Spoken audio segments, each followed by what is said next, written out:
In the silver country of Colorado, in the 1880s, two mining towns sat only about 2 miles apart, and yet a railroad could not simply run from one to the other. The two towns, Georgetown and Silver Plume, lay in the same narrow canyon of Clear Creek, but Silver Plume sat more than 600 feet higher up the mountain than Georgetown, and that climb, packed into just 2 miles, was far too steep for any train to make. So the engineers did something that, when you see it drawn out, looks almost insane. To cover 2 miles of straight-line distance, they built more than 4 miles of track, looping it back over itself in a great spiral, climbing the canyon walls, and at the highest point they hung the railroad across the gorge on an iron bridge nearly 100 feet above the creek, with the track crossing directly over another stretch of the same line below. They called it the Georgetown Loop, and I want to tell you about it in the past tense, because the loop they built in the 1880s was torn up and scrapped long ago. What runs there today is a faithful reconstruction. The original, the one those men hung over the canyon by hand, is gone. I have been reading the old railroad records and the Colorado histories, and I want to begin with two real men, because the loop came from one engineer's survey and was saved by another engineer's stubborn eye. The first is Robert Brewster Stanton. He was born in 1846, he trained as a civil and mining engineer, and he worked for the Union Pacific, the railroad behind this line. Stanton was the chief engineer who supervised the construction of the Georgetown Loop, and he is the man at the center of the most dramatic moment in the whole story, a moment I will come back to, involving a brand new iron bridge that had been built completely backwards. Stanton would later become famous for a daring survey of the Colorado River through the bottom of the Grand Canyon. But before that, he was hanging a railroad over a Colorado mining canyon. If you care about the men who built this country with their hands, the workers nobody ever wrote a book about, please subscribe to Global Old History right now. Hit the button, come back. The second man saw the answer before the first shovel ever moved. His name was Blickensderfer, a survey engineer for the Union Pacific, and back in 1879, he was the one who studied this impossible little stretch of canyon and worked out how it could be done. He understood that a railroad run straight up the gorge from Georgetown to Silver Plume would face a grade of around 6%, which is simply too steep, a slope on which a loaded train cannot keep its footing. And he saw that if you instead looped the track back over itself, stretching the climb out to more than double the distance, you could cut that killing grade roughly in half, down to something a locomotive could actually pull. The loop was his idea on paper before it was Stanton's job in the field. So hold those two names. Blickensderfer, who designed the loop, and Stanton, who built it and saved its bridge. And remember the laborers who actually carved the grade and raised the iron in that cold canyon, whose names the records did not keep. This is their story. To feel why this railroad was worth such trouble, you have to picture Colorado in its silver years. Through the 1870s and 1880s, the mountains west of Denver were one of the great mineral treasure houses on Earth, and the canyon of Clear Creek was at the heart of it. Georgetown had grown rich as the Silver Queen of the Rockies, and above it, Silver Plume and the surrounding peaks were honeycombed with mines pulling silver ore out of the mountains. This was real money, fortunes made and lost in a season, and the whole district ran on getting ore down the mountain and supplies up it. A mine is only as valuable as its ability to move its ore to a mill, and up in that high canyon, moving anything was the hard part. The silver was there. The problem was the mountain in the way of it. To understand why anyone would go to this much trouble, you have to understand what was at the top of that canyon, and the answer, as it so often is in Colorado, was silver. The towns of Georgetown and Silver Plume sat in the middle of one of the richest silver mining districts in the state. The mountains around them were riddled with mines, and those mines needed a railroad. They needed it to haul the heavy silver ore down out of the high country to the mills and the markets, and they needed it to bring up the timber, the machinery, the coal, the food, and everything else a busy mining district devours. As long as the only way up that last stretch of canyon was by wagon on a rough road, the district was choked.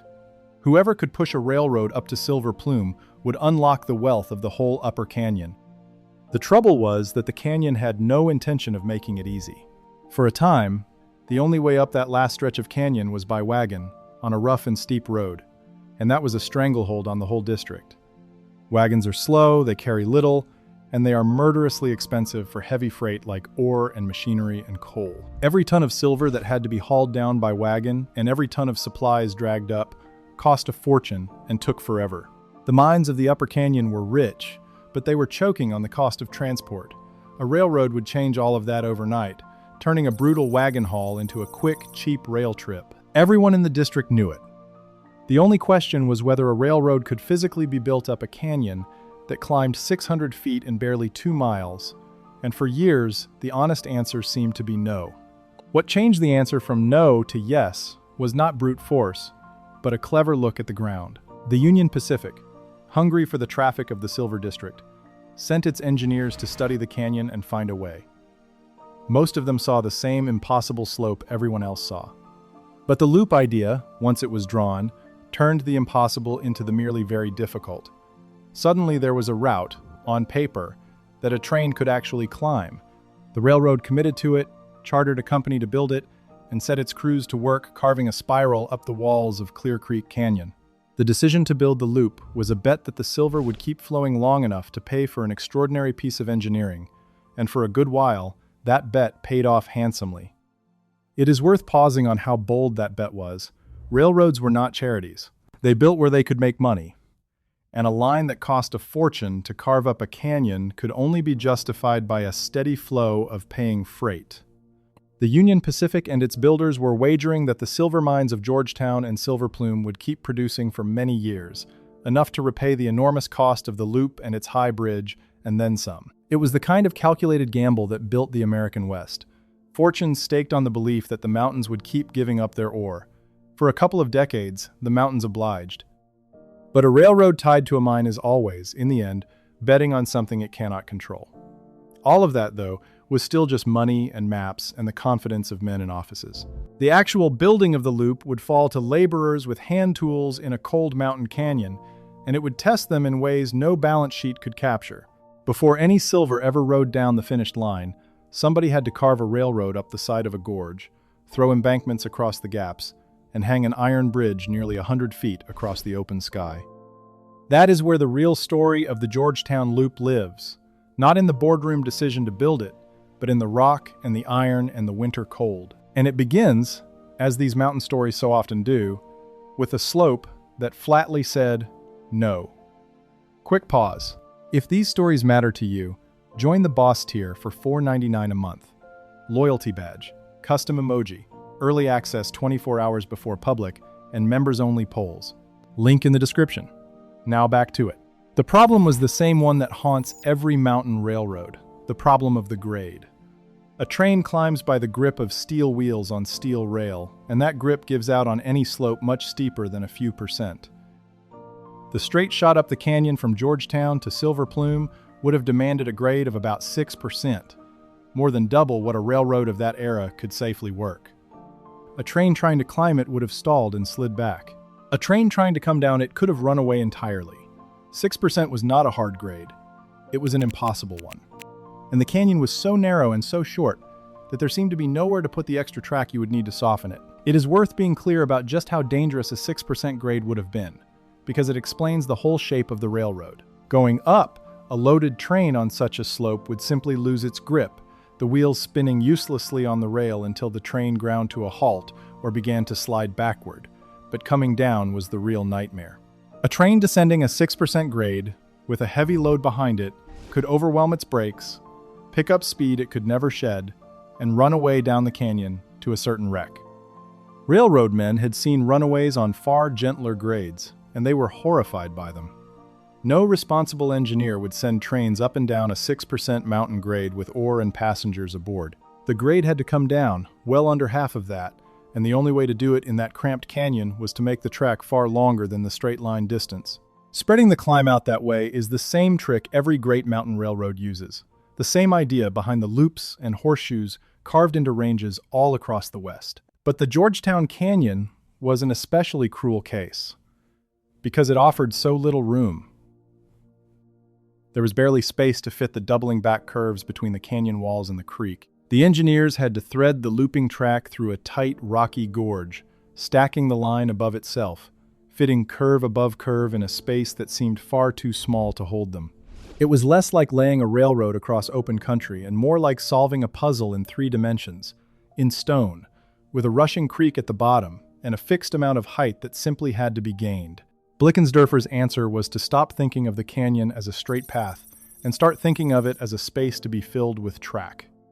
If he could not gain the height gently in a straight line, he would gain it gently in a tangle of curves, doubling the railroad back on itself, climbing the canyon walls in great hairpin turns, so that the train traveled 4.5 miles of gently rising track to cover the 2 miles between the towns. At one point in that climb, the track had to cross over itself, with the upper line bridging directly above the lower line on its way around the loop. That crossing point, high above the floor of the canyon, would require the most dramatic structure on the whole railroad, an iron bridge carried across the gorge nearly 100 feet up in the air. They came to call it the Devil's Gate High Bridge. The shape Blickensderfer drew is worth picturing.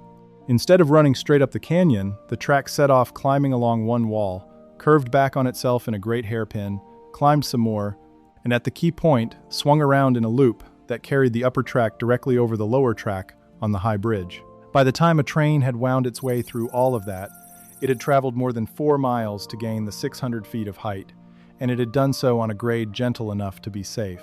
The loop did not fight the canyon's steepness head-on. It absorbed it, spreading a brutal climb out into a long, curling, manageable one, and accepting the strange spectacle of a railroad crossing over itself as the price of getting up the mountain alive. There is something almost playful about the solution, and yet it was deadly serious engineering.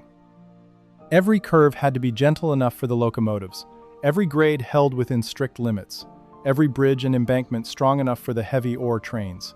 The loop was not a stunt. It was the precise, calculated answer to a problem with no other solution, dressed up in a shape so striking that people would later pay just to look at it. Blickensderfer had taken the hardest little stretch of canyon in the district and turned it into a working railroad by sheer cleverness of layout, and now it fell to Stanton and the construction crews to carve that clever layout into the unforgiving rock of Clear Creek. And that carving was the work of long months, not days. The grade had to be cut and blasted around the canyon walls, the embankments raised, and the masonry piers for the high bridge set firmly into the rock, all before a single rail could be spiked down across the gorge. The crews worked their way up the canyon through the short building season, fighting the rock and the cold and the sheer awkwardness of working on a cliffside, inching the railroad upward toward the spot where it would have to leap across open air. Everything was leading toward that one crossing, the high bridge over the Devil's Gate, the single piece that would make or break the whole improbable line. And that bridge, when it finally went up, would nearly go up wrong. Before I tell you what went wrong with that bridge, do me a favor and subscribe. The algorithm buries old industry stories like this one, unless enough people click. One click. Come back. The Georgetown Loop was a narrow-gauge railroad, with the rails only 3 feet apart instead of the standard width, which let it take the tighter curves the canyon demanded. Building it meant carving a shelf for the track around the canyon walls, blasting and digging the roadbed out of the mountainside, and throwing up the embankments and bridges that carried the looping line across the gaps. It was hard mountain construction in cold, high country, done with the tools of the 1880s, hand labor, black powder, horse and mule teams, and a great deal of iron and timber hauled in for the bridges. The crews worked their way up the canyon, bending the railroad back on itself, climbing toward Silver Plume. The work that this took should not be glossed over. Carving a shelf for the track around the walls of a narrow mountain canyon meant blasting and digging into rock on steep, exposed ground, high in cold country where the building season was short and the winters were savage. The laborers drilled and set powder by hand, cleared the broken rock, built up the embankments, and raised the bridges, all while the canyon dropped away beneath them. It was dangerous in the ordinary, grinding ways of all such work, falling rock, premature blasts, the simple peril of working on a cliffside with heavy materials, and it was done by crews of laborers whose names, as always in these stories, the records did not bother to keep. They left behind a railroad, not a roster. The heart of it all, and the most spectacular piece, was the Devil's Gate High Bridge. This was not a wooden trestle, but an iron bridge, and a substantial one. It ran 300 feet long and stood about 95 feet above Clear Creek, carrying the upper loop of the track directly across and above the lower line. It was built up out of iron girders, 8 plate girders of about 30 feet each, and a long iron lattice span across the center, all of it fabricated back east by a Pennsylvania bridge company and shipped out to Colorado to be assembled high over the canyon. To stand at the bottom of the gorge and look up at a railroad bridge carrying trains across the sky nearly 100 feet overhead must have been an astonishing sight in 1883. Building an iron bridge that size in that spot was a feat in itself. The ironwork was fabricated far away, back east in Pennsylvania, by a company that specialized in such bridges, and then it was taken apart, loaded onto trains, and shipped clear across the country to the foot of the Colorado Rockies. From there, it had to be hauled up the canyon and assembled high in the air over Clear Creek, piece by piece, girder by girder, on the masonry piers the crews had already set into the canyon walls. There were no cranes as we know them, no power equipment. The iron was raised and fitted by men working with rigging and muscle, nearly 100 feet above the rushing creek, in the open mountain weather. Every bolt that held the high bridge together was set by a hand reaching out over a long, cold drop. And it is the building of that bridge that gives us the most remarkable moment in the entire story. The moment that is pure Robert Stanton. The masonry piers that would hold the bridge were finished in the autumn of 1883, and in late November the iron superstructure was raised onto them. The bridge went up. And then Stanton, the chief engineer, came to inspect it, and he saw something that must have made his stomach drop. The bridge had been erected backwards. The iron span was not symmetrical. It was designed to sit a particular way, with certain heavier supports at one end, and the crew had assembled the whole thing the wrong way around, with the parts that belonged at the south end standing at the north. To a lesser engineer, it might have been tempting to shrug and hope it held. Stanton refused. He rejected the bridge outright and ordered it taken apart and rebuilt correctly, the right way around. Think about what that meant. This was late November, heading into the depths of a Colorado mountain winter.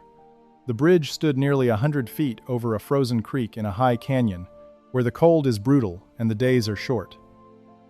And Stanton ordered his men to dismantle a completed iron bridge, piece by piece, 95 feet up in the freezing air, and put it back together properly. It took about 6 weeks of bitter winter work. The crews finished the corrected bridge in late January of 1884, and a test locomotive first crossed it at the end of February. Stanton's refusal to accept a flawed bridge, and his willingness to make his men redo brutal high iron work in the dead of winter rather than run trains over a structure built wrong, tells you everything about the seriousness of the engineering. A bridge carrying trains 100 feet over a canyon is no place to accept good enough. It is worth holding on to that image of Stanton's decision, because it captures something about why some of these old works lasted, and others did not. The easy thing, the cheap thing, would have been to leave the bridge as it was, and hope. Stanton would not. He made his men do the brutal work over again, correctly, in the worst conditions of the year, because a structure carrying trains over a canyon had to be right, not nearly right. That refusal to settle for good enough is written into the best of this era's engineering, and it is part of why the things that were built well have echoed down to us, even when, as here, the original iron is long gone. One quick note. I turned the full story of the Georgetown Loop into a book, Everything the Records Gave Me. If you want it, the link is in the description. With the bridge finally right, the rest of the loop came together, and on the 10th of March, 1884, the railroad reached Silver Plume. The loop was complete. A train could now climb from Georgetown up through the canyon, winding back over itself, crossing the Devil's Gate High Bridge high above the lower track, and arrive at Silver Plume on a grade gentle enough to be safe. The two mining towns, only 2 miles apart but separated by an impossible slope, were finally joined by rail. The silver of the upper canyon could ride down out of the mountains, and everything the mines needed could ride up. For the mining district, it was a transformation. The effect on the district was immediate. With the loop open, the cost of moving ore down out of the upper canyon collapsed, and the cost of bringing in everything the mines needed fell with it. Mines that had been marginal because of transport costs suddenly made sense again. The towns thrived on the steady, cheap movement of freight that only a railroad could provide. For the people of Georgetown and Silver Plume, the loop was not a curiosity.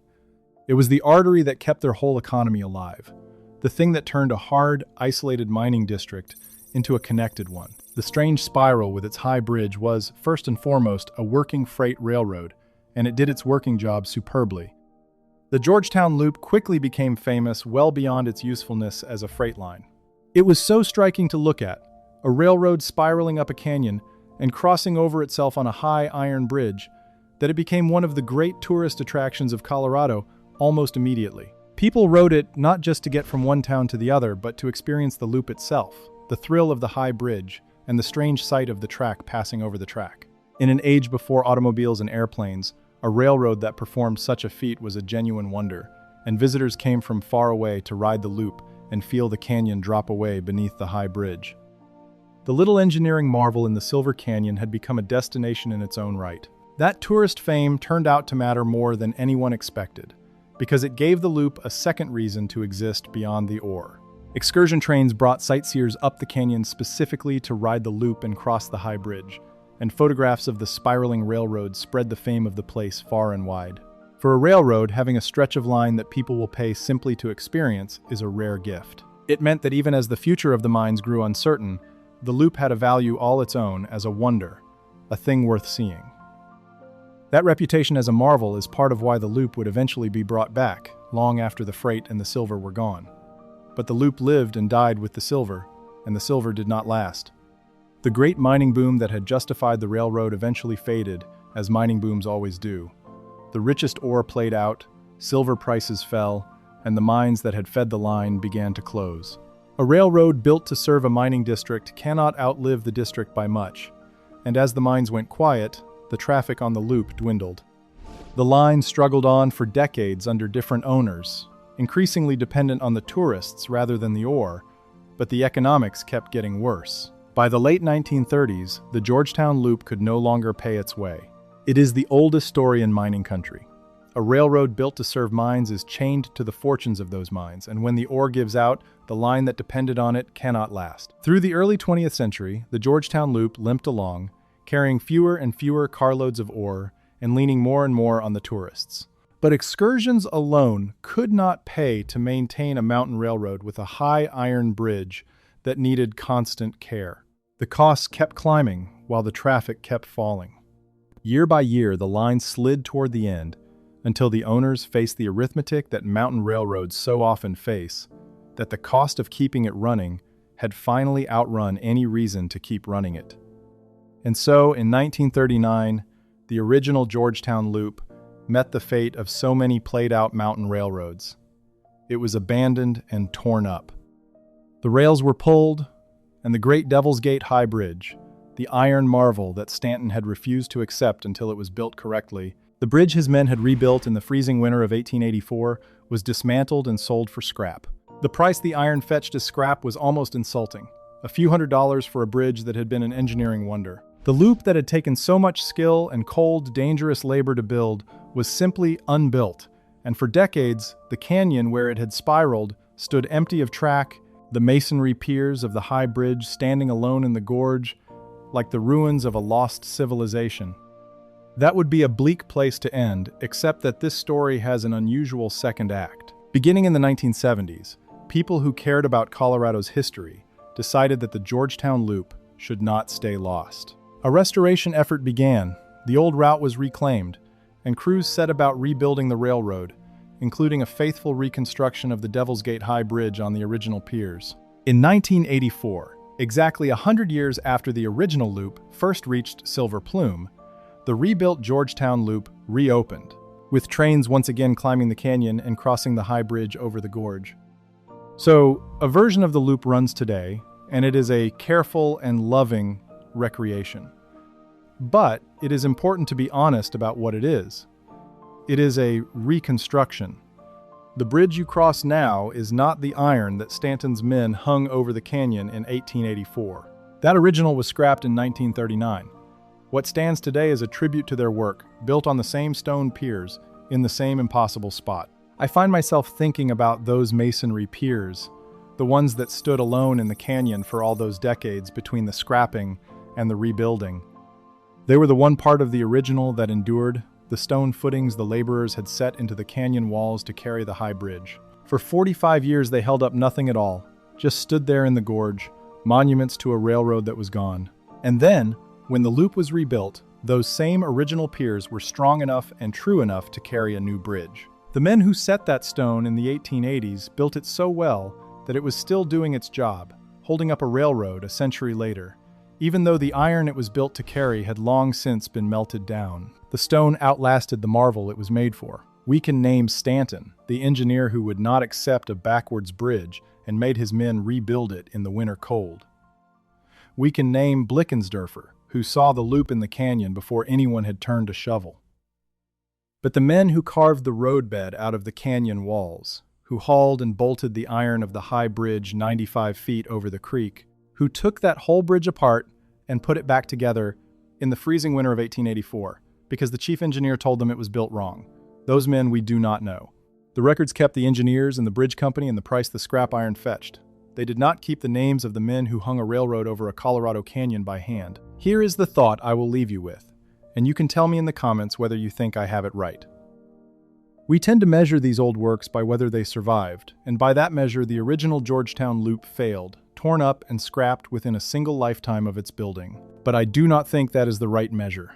The loop did exactly what it was built to do for as long as the silver lasted, and it did it with such daring and such skill that people rebuilt it 100 years later just to stand on it again. The iron is gone, melted down in 1939. But the idea was so good and the stonework so sound and the story so worth keeping that the canyon would not let it stay forgotten. Some things are worth rebuilding, even when the original is gone, precisely because of how well they were made the first time. The men who hung that railroad over the canyon are nameless now. The thing they made was good enough to bring back from the dead. One more thing. If you want to be part of the inner circle on this channel, join Final Boss for $9.99 a month. Public shout-out in upcoming videos, members-only investigations, plus everything from Boss tier. Link in description. See you in the next one.